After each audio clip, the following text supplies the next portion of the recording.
Greetings, this is Johan again from Into the Pit.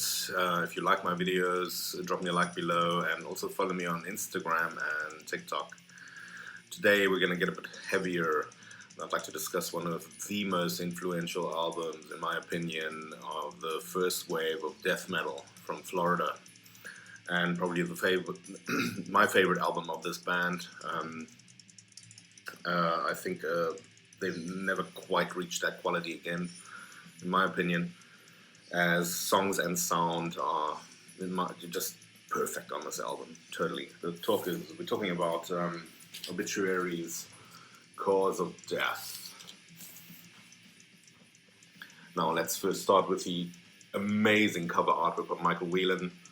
Really, I mean, this just is an iconic death metal album cover, if you ask me. And yeah, produced by Scott Burns at Tomorrow Sound, obviously.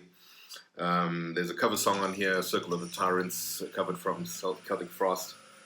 And lead guitars are handled by the very, very, very, very talented James Murphy, who would then move on to play with Cancer and Testament, and I think he also brought out a few solo albums.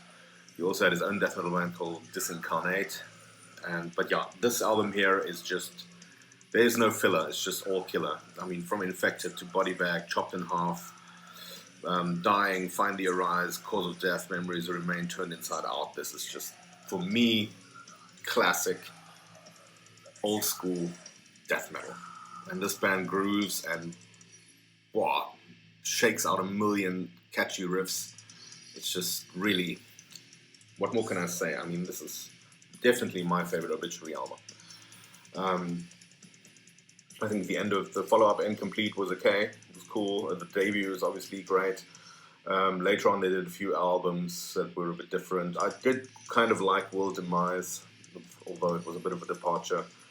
But at the end of the day, what you get is still Obituary. And yeah, this really brings back memories to the olden days when Roadrunner brought out so many cool albums. I mean, you could literally go into the shop and just almost buy anything. And here you had, yeah, some of the other albums, Deicide, and none of these disappointed, eh? Not the Pestilence either, not the Sepultura, so really great. Yeah, so this came out with that in a sleeve. Very cool album, this. Highly recommended.